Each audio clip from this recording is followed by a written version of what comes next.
Hello, എല്ലാവർക്കും ജാമീസ് വേൾഡിലേക്ക് സ്വാഗതം.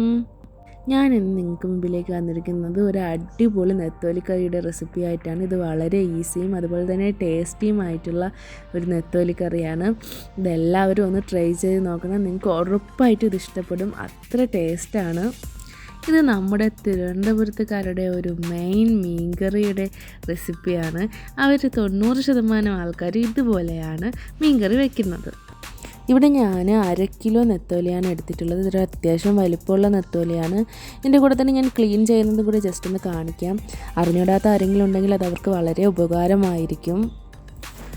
കണ്ടു, ഇതുപോലെ ഒരു നെത്തോലിയെ എടുത്തതിന് ശേഷം നമുക്കതിൻ്റെ തലഭാഗത്ത് ഒന്ന് ചെറുതായിട്ടൊന്ന് പ്രസ്സാക്കി അതിൻ്റെ താഴ്ഭാഗം, അതായത് വയറ് ഭാഗത്ത് നിന്ന് ഇതുപോലെ വിരൽ വെച്ച് ചെറുതായിട്ടൊന്ന് പ്രസ്സാക്കി ഇങ്ങനെ എടുത്താൽ മതി.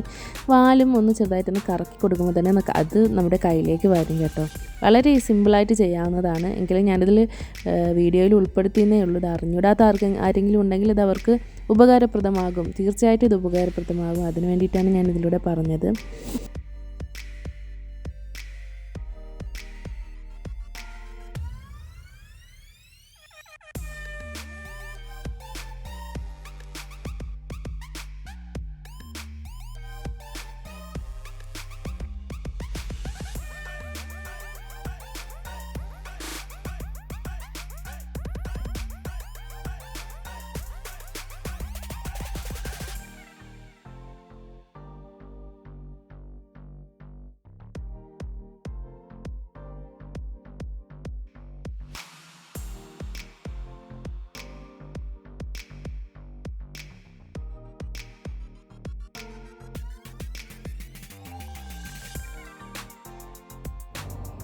ഇനി നമുക്ക് ഇതിൻ്റെ ചെതുമ്പലൊന്ന് മാറിക്കിട്ടാനായിട്ട് ഇതുപോലെ ചട്ടിയിൽ വെള്ളം ഒഴിക്കാതിട്ട് ഇങ്ങനെയൊന്ന് ജസ്റ്റ് ഒന്ന് ഇതിനൊന്ന് ഇളക്കി കൊടുത്താൽ ഇതിൻ്റെ ചെതുമ്പലൊന്ന് മാറിക്കിട്ടും. ഒരു 2 മിനിറ്റ് നമ്മളൊന്ന് ഇളക്കി കൊടുത്തതിന് ശേഷം നമ്മൾ നോർമലി വെള്ളത്തിൽ കഴുകും പോലെ ഒന്ന് കഴുകിയെടുക്കാം.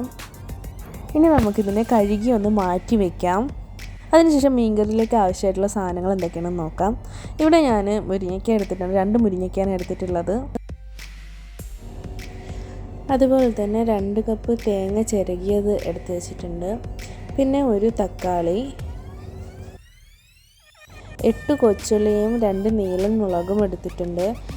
പിന്നെ കരിവേപ്പില, പിന്നെ ഒരു കൊച്ചൊരു നെല്ലിക്ക വലിപ്പത്തിലാണ് പുളി എടുത്തിട്ടുള്ളത്. ഇതിനെ ജസ്റ്റ് ഒന്ന് കോരാൻ വേണ്ടി വെള്ളത്തിലിട്ട് വെച്ചേക്കുവാണ്.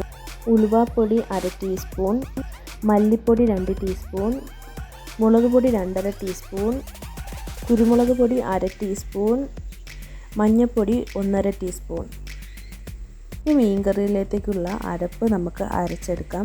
അതിന് വേണ്ടിയിട്ട് മിക്സിയിലേക്ക് കൊച്ചുള്ളി ആദ്യം ഇടാം. അതിനുശേഷം നമ്മൾ എടുത്തു വെച്ചിട്ടുള്ള തേങ്ങ ഇടാം.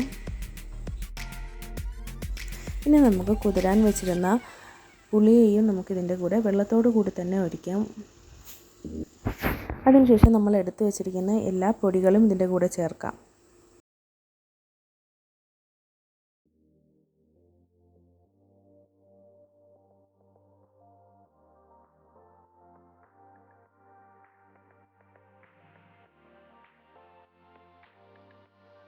ഇനി നമുക്കിതിലേക്ക് 1 കപ്പ് വെള്ളം ഒഴിക്കാം. വെള്ളം ഒഴിക്കുന്നത് കൂടിപ്പോകരുത്. കൂടിപ്പോയാൽ നമ്മളുടെ അരപ്പ് അരഞ്ഞു വരാനായിട്ട് ചാൻസ് കുറവാണ്. നന്നായിട്ട് അരഞ്ഞു വരത്തില്ല. അപ്പോൾ എല്ലാവരും അതൊന്ന് ശ്രദ്ധിക്കുക. ഇതാ കണ്ടോ, നന്നായിട്ടൊന്ന് അരഞ്ഞു വന്നിട്ടുണ്ട്. ഇനി ഞാനിവിടെ ഒരു മൺചട്ടിയാണ് എടുത്തിട്ടുള്ളത്. അതിലേക്ക് നമുക്കിവിടെ അരപ്പിനെ ഒഴിക്കാം. അതിനുശേഷം നമുക്ക് ഇതിലേക്ക് 1 ഗ്ലാസ് അളവിൽ വെള്ളം ഒഴിക്കാം. അതിനുശേഷം നമ്മൾ എടുത്ത് വെച്ചിരുന്ന മുരിങ്ങയ്ക്കയും തക്കാളിയും മുളകും നമുക്കിതിൻ്റെ കൂടെ ഇടാം. ഇനി നമുക്ക് ഉപ്പ് നോക്കിയതിന് ശേഷം ഇതിനെ ഗ്യാസ് ഓൺ ചെയ്ത് നമുക്ക് നന്നായിട്ടൊന്ന് തിളയ്ക്കും വരെ വെയിറ്റ് ചെയ്യാം.